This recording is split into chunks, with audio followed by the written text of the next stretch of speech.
भी कराया गया तो पाया गया कि सभी जगह अलग अलग स्थानों पर राशन वितरित हुआ।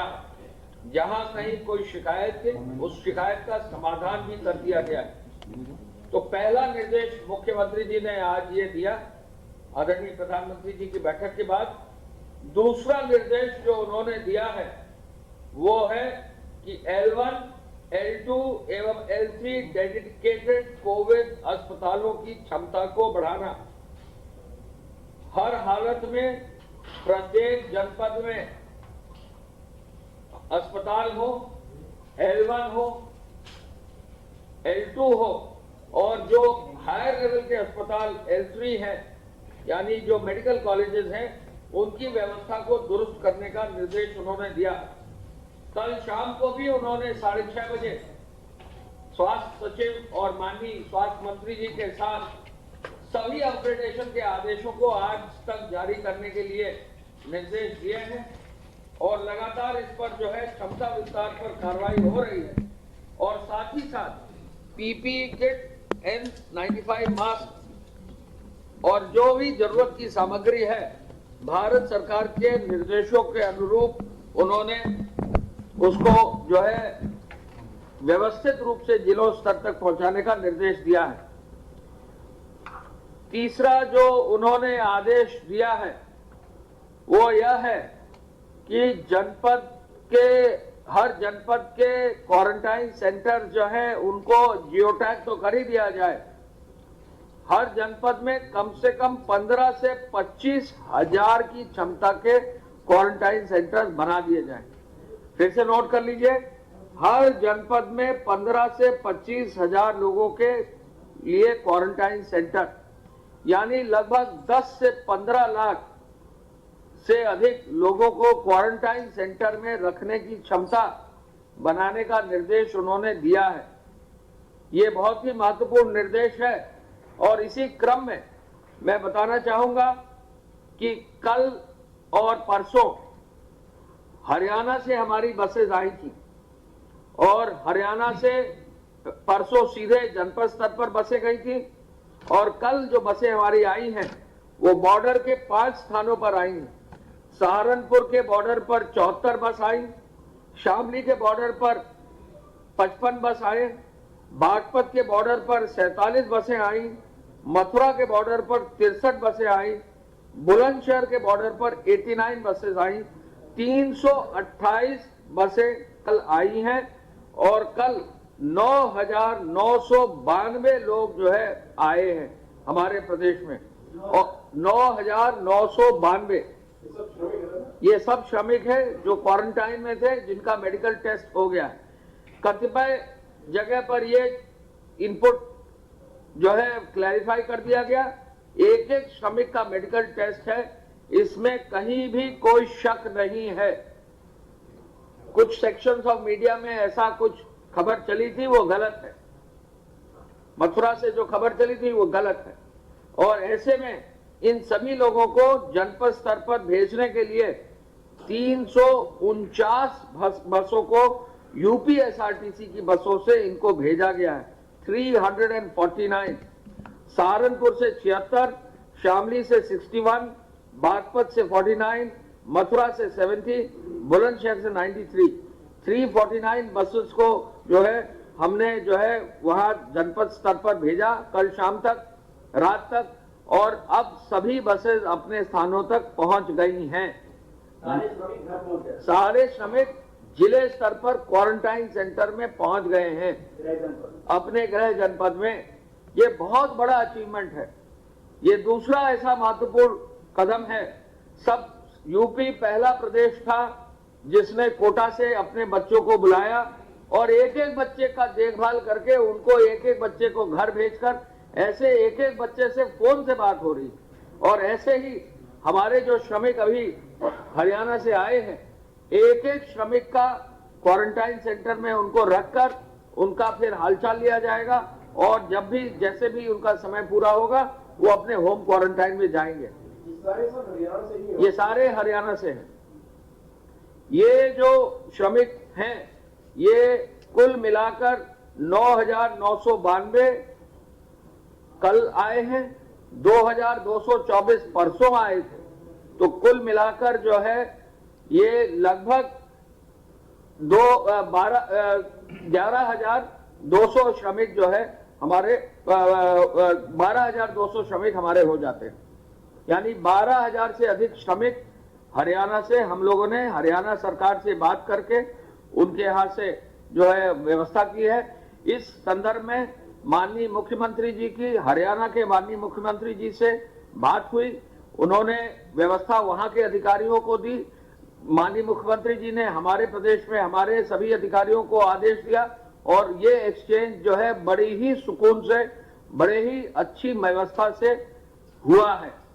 पूरा हरियाणा का हमारा जितना भी श्रमिक है, जितना भी हमारा व्यक्ति है उत्तर प्रदेश का, वो आ चुका है, जो भी हमारे क्वारंटाइन सेंटर में था, और एक एक का मेडिकल परीक्षण करके हमने लिया है।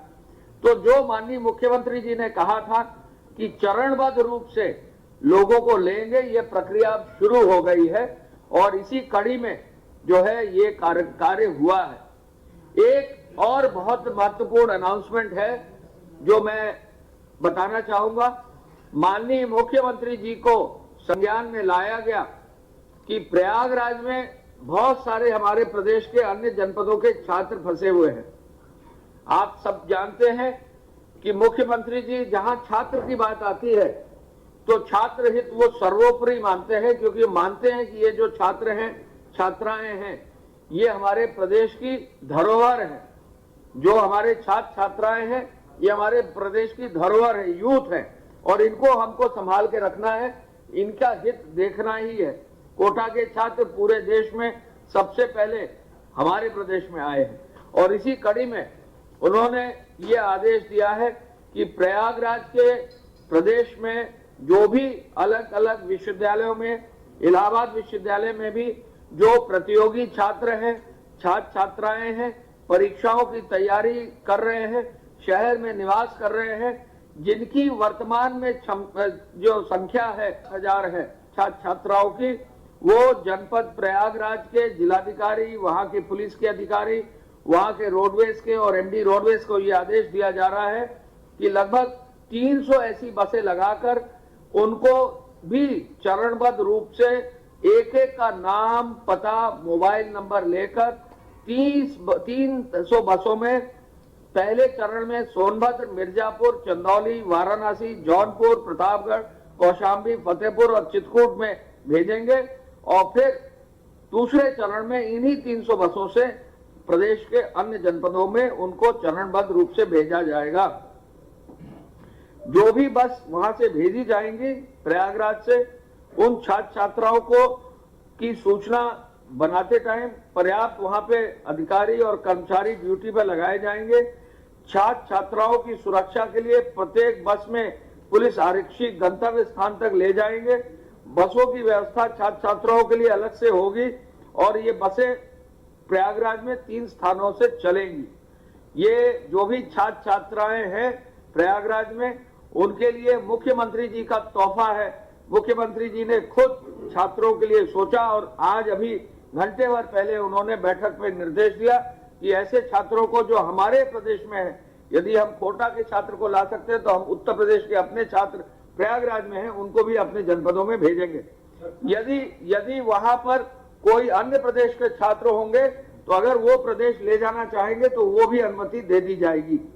तो ये चरणबद्ध रूप से है। छात्र छात्राओं से ये निवेदन है कि कोई जल्दीबाजी ना करें। जिला प्रशासन धीरे धीरे आपकी व्यवस्था कर देगा और 2 दिन में आपकी ये व्यवस्था पूरी हो जाएगी। तो ये एक बड़ा काम जो है माननीय मुख्यमंत्री जी ने आज कहा है और इस कार्य से जो है काफी हद तक प्रयागराज में जो छात्र काफी दिनों से रुके हुए हैं उनकी व्यवस्था भी हो जाएगी। एक मिनट, एक करके। इसके अलावा माननीय मुख्यमंत्री जी ने आज पुनः लॉकडाउन की समीक्षा की और लॉकडाउन पे जो वरिष्ठ अधिकारी गए हैं फील्ड में 19 जनपदों में, उनके संदर्भ में भी बहुत डिटेल्ड में समीक्षा की। उन्होंने हर बड़े ऐसे शहरों की समीक्षा की, उन्होंने आगरा की समीक्षा की, उन्होंने गौतम बुद्ध नगर की समीक्षा की, उन्होंने गाजियाबाद की समीक्षा की, उन्होंने मेरठ की समीक्षा की, विशेष रूप से कानपुर की समीक्षा की, लखनऊ की समीक्षा की और इसके साथ साथ वाराणसी की समीक्षा की और उन्होंने एक एक शहर का एक एक विस्तृत जो है समीक्षा करके उनके जो है कार्य जो करने का है निर्देश दिया है। मेडिकल इन्फेक्शन पर उन्होंने विशेष बल दिया है कि मेडिकल इन्फेक्शन न हो, इसको प्राथमिकता से लिया जाए। आपातकालीन चिकित्सा की सुविधा के लिए भी उन्होंने प्रमुख सचिव स्वास्थ्य को निर्देशित किया है और वो व्यवस्था भी बन जाएगी और तत्काल रूप से चालू हो जाएगी। माननीय मुख्यमंत्री जी ने जो निजी चिकित्सालय आयुष्मान से आच्छादित हैं और जिनमें सुरक्षा का उपाय है, जिनमें जो है ट्रेनिंग करा दी गई है, केवल उनको जो है स्क्रीन करके उनको जो है आपातकालीन सेवाओं के लिए अनुमति दी जाएगी और उनमें यह भी सुनिश्चित होगा कि कहीं भी जो है किसी तरह का संक्रमण ना हो। जो हमारे हॉटस्पॉट के क्षेत्र हैं वहां डिलीवरी, होम डिलीवरी, स्वास्थ्य और सैनिटाइजेशन सभी चीजों के लिए पूरे उन्होंने समीक्षा की है।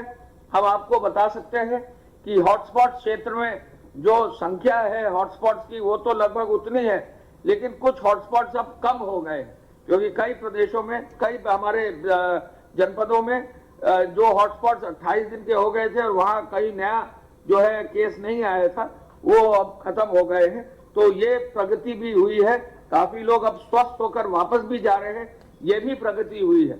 हम ये भी आपको बताना चाहेंगे कि हमारे प्रदेश का जो दर है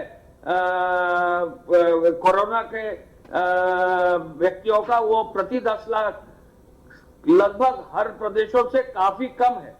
और ये भी हम आपको बताना चाहेंगे कि जो हमारे मृत्यु दर है उत्तर प्रदेश की, वो भी अन्य प्रदेशों से काफी कम है। और जबकि हमारा प्रदेश सबसे बड़ा पॉपुलेशन का प्रदेश है, तो ऐसे में हम लोग ये कह सकते हैं कि उत्तर प्रदेश में ये जो निर्देश माननीय मुख्यमंत्री जी के हैं, इनको हम लोग कारगर रूप से जो है जमीन पर उतार रहे हैं। माननीय मुख्यमंत्री जी ने ये पुनः इस बात का बल दिया है कि आगे भी जो श्रमिक लाए जाएंगे अन्य प्रदेशों से, मेडिकल जांच जरूर होगी और वो क्वारंटाइन से ही लाए जाएंगे। ऐसा नहीं है कि कोई भी व्यक्ति जो है उसको जो है सीधे ले लिया जाएगा। एक जो प्रक्रिया निर्धारित है, उस प्रक्रिया के निर्धारित के अंतर्गत ही जो है कार्रवाई की जाएगी। क्वारंटाइन में भेजने से पूर्व सभी श्रमिकों को मेडिकल जांच पुनः हम अपने प्रदेश में कराएंगे। ये भी होगा। और क्वारंटाइन सेंटर्स में और भी जो है वर्कर्स और भी वॉलंटियर्स तैनात हो, ये निर्देश भी उन्होंने दिए हैं। डेडिकेटेड कोविड अस्पताल बनाने पर भी उन्होंने आज बल दिया है और नॉन कोविड अस्पताल और कोविड अस्पताल के परिसरों को अलग अलग करने का भी उन्होंने दिया है निर्देश। उन्होंने 52 जो मेडिकल कॉलेज हैं उनमें कोविड अस्पताल बनाया जाए, ये निर्देश दिया है। और जिन जनपदों में मेडिकल कॉलेज नहीं है वहां कोविड अस्पताल जरूर बनाया जाए, ये भी निर्देश दिया है। मैं मुख्यमंत्री जी की तरफ से ये भी बताना चाहूंगा कि जो पैरामेडिकल स्टाफ है और जो अपर मुख्य चिकित्सा अधिकारी स्तर के अधिकारी जनपद स्तर पर हैं, वो सभी लोगों को ट्रेनिंग भी देंगे। प्रमुख सचिव स्वास्थ्य इस बारे में आप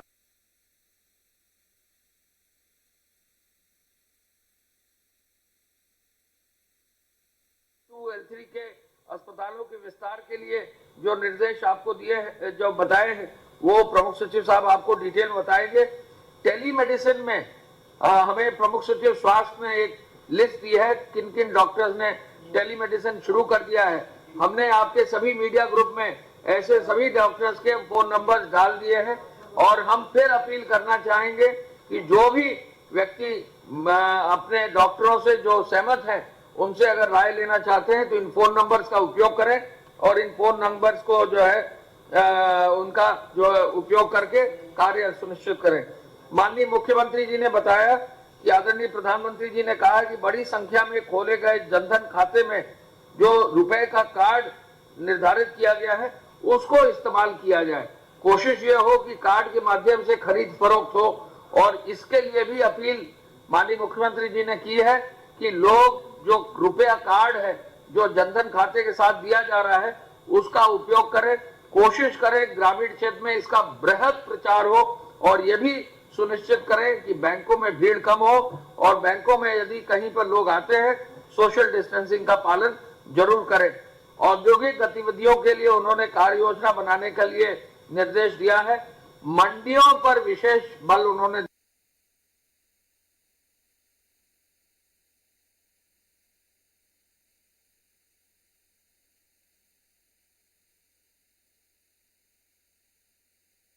प्रॉब्लम है। वरिष्ठ जो अधिकारी गए हैं जनपद स्तर पर, वो मंडियों का भी जो है निरीक्षण कर रहे हैं और होम डिलीवरी का भी वो जो है समीक्षा कर रहे हैं। मैं पुनः इस अवसर पर आज की जो सौगात माननीय मुख्यमंत्री जी ने दी है प्रयागराज के छात्रों के लिए, ये बधाई उन्होंने दी है। छात्रों को कहा है कि निरंतर पढ़ते रहें। छात्रों के लिए ये भी कहा है कि ऑनलाइन कोर्सेज करते रहें, लेकिन जो छात्र जाना चाहते हैं उनकी व्यवस्था के लिए उन्होंने वहां के जिलाधिकारी, वहां के पुलिस अधिकारी और वहां के सभी अन्य वरिष्ठ अधिकारियों को निर्देशित किया है कि वो कार्य पूरा करें। हरियाणा से जो हमारे श्रमिक भाई आए हैं उनकी व्यवस्था भी देखने के लिए हर जिलाधिकारी को उन्होंने अच्छी व्यवस्था क्वारंटाइन सेंटर करने का निर्देश दिया है। आज की जो प्रगति आख्या है उसके अनुसार अब तक जो है कुल 7,424 इकाइयां अब कार्यरत हो गई हैं जो हमारे प्रदेश में औद्योगिक इकाइयां हैं, और सतत प्रक्रिया जो इकाइयां हैं यानी कंटिन्यूअस प्रोसेस की जो इकाइयां हैं वो 269 चालू हो गई हैं। कुल मिला के 1,32,000 लोग इसमें कार्यरत हो गए हैं। चीनी मिलों ने अपने समस्त गन्ने का जो है क्षेत्र का गन्ने की कटाई अभी लगभग पूरी कर ली है। 85 से 90% गन्ना कट चुका है और चीनी मिलों तक जा चुका है। साथ साथ अब तक 32 चीनी मिलों ने अपना काम भी पूरा कर लिया है। 119 चीनी मिल संचालित थी, 32 ने अपना काम पूरा कर लिया है। यानी 1/4 चीनी मिल अपना गन्ना काट के, गन्ना पिराई करके और उन्होंने अपनी मिल भी बंद कर दी है।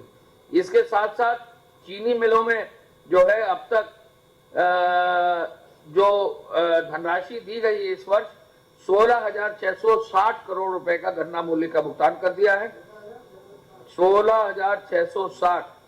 आज श्रमिकों का जो 1,000 रुपया दिया जाता है आज जी 60 श्रमिकों का जो 1,000 रुपया दिया जाता है उस 1,000 रुपए के अनुसार अब तक कुल मिला के 28,18,000 श्रमिकों को, नगरीय क्षेत्र के श्रमिकों को, ग्रामीण क्षेत्र के श्रमिकों को, सभी पल्लेदारों को, सबको मिलाकर जो है इतना दे दिया गया है। हमारे यहाँ यूपीडा में भी अब कार्य तेजी से आ गया है और यूपीडा के पूर्वांचल एक्सप्रेसवे में अब 5,000 से ज्यादा श्रमिक कार्य कर रहे हैं, 5,064। बुंदेलखंड एक्सप्रेसवे में भी लगभग 4,500 काम कर रहे हैं और गोरखपुर लिंक में भी अच्छा कार्य हो रहा है। पीडब्ल्यूडी में भी काफी तेजी आई है कार्यों में। 12,247 करोड़ से अधिक के कार्य जो है पीडब्ल्यूडी में भी निर्माणाधीन हो गए हैं। सिंचाई विभाग में भी 140 करोड़ से अधिक के कार्य निर्माणाधीन हो गए हैं। आवास और शहरी विभाग में भी अब जो परियोजनाएं जहां हॉटस्पॉट नहीं है वहां 84 परियोजनाओं में 2,365 लोग कार्यरत हैं और सहायता, और इसके अलावा जो आपूर्ति चेनों से जुड़े हुए दुकानदार हैं, पटरी वेंडर्स हैं, उनमें भी जो है कार्रवाई उनको कर दी गई है। ग्राम पंचायतों में अब 6,25,361 अकुशल श्रमिक कार्य कर रहे हैं और लगभग 51,247 करोड़ से अधिक के कार्य जो है पीडब्ल्यूडी में भी निर्माणाधीन हो गए हैं। सिंचाई विभाग में भी 140 करोड़ से अधिक के कार्य निर्माणाधीन हो गए हैं। आवास और शहरी विभाग में भी अब जो परियोजनाएं जहां हॉटस्पॉट नहीं है वहां 84 परियोजनाओं में 2,365 लोग कार्यरत हैं और सहायता, और इसके अलावा जो आपूर्ति चेनों से जुड़े हुए दुकानदार हैं, पटरी वेंडर्स हैं, उनमें भी जो है कार्रवाई उनको कर दी गई है। ग्राम पंचायतों में अब 6,25,361